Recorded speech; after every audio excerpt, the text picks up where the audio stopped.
Good evening and welcome to Poland Daily. I'm Nicholas Richardson and this is the news. Polish Defence Minister Mariusz Błaszczak has approved a framework deal to buy 486 launcher-loader module kits for the M142 high-mobility artillery rocket systems. The acquisition of the Lockheed Martin-made launchers is part of the Polish Army's Himars programme. The nation's defence industry will also be involved in the effort by supplying products and components for the programme, according to the ministry's armament agency.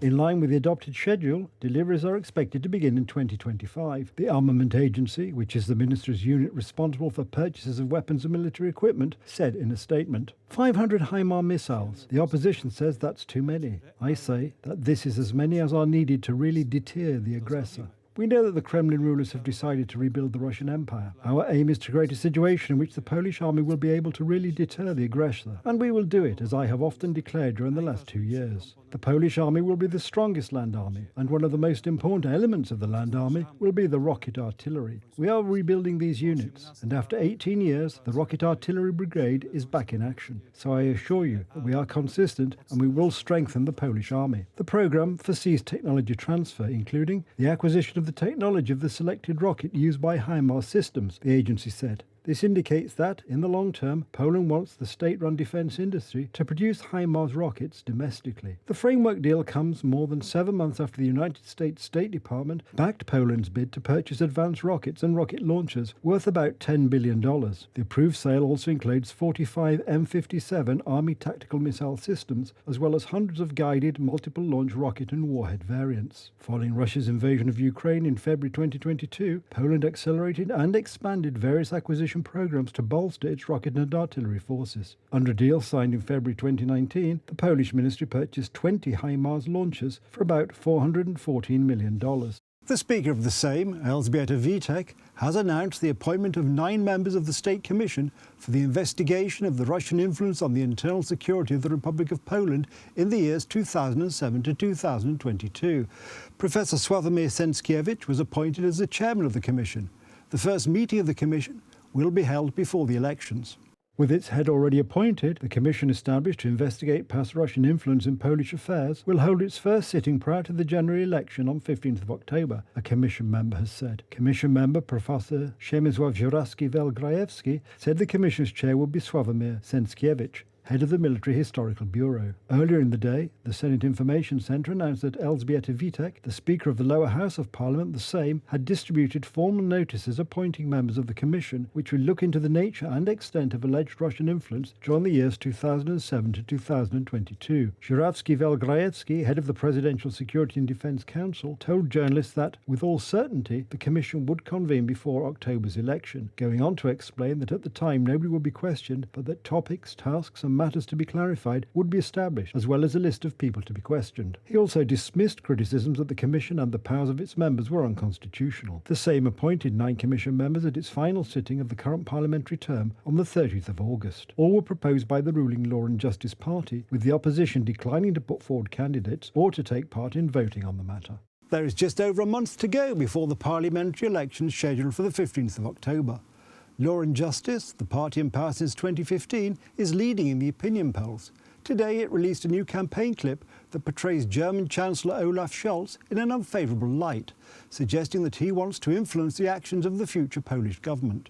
In the new campaign spot, party leader and Poland's most powerful politician, Jarosław Kaczyński, pretends to reject a call from Scholz suggesting that Poland should raise the retirement age, which is one of the topics of the voter referendum taking place at the same time as the election. The question targets the main opposition party, Civic Platform, and its leader Donald Tusk, a former Polish Prime Minister and European Union President, who is on good terms with Germany. After a conversation with Chancellor Angela Merkel, his Civic Platform party drastically raises the retirement age. In the spot, Kaczynski speaks into a cell phone and tells a pretend employee of the German embassy in Warsaw, "Please apologise to the Chancellor, but it will be the Poles who will decide the retirement age matter in a referendum. Tusk is no longer here and these practices are over." He pretends to hang up. The gesture implies that Tusk followed suggestions from Germany. The spot was released in the morning, but later, Kaczynski appeared in public and made a statement in support of the campaign ad. From his podium, he displayed a document saying it included notes from the then Prime Minister Tusk's meeting in 2011 with German Chancellor Angela Merkel, in which Merkel allegedly suggested that Poland's minimum retirement age should be raised. He alleged that these were Merkel's instructions for Tusk. "I want to say very clearly that these times are over," Kaczynski said. "Our government is that of a sovereign state, and neither German nor any other suggestions will influence issues that relate to all Poles." Tusk's government provoked resentment in 2012 when it raised the minimum retirement age to 67, saying the pension system would be overburdened otherwise.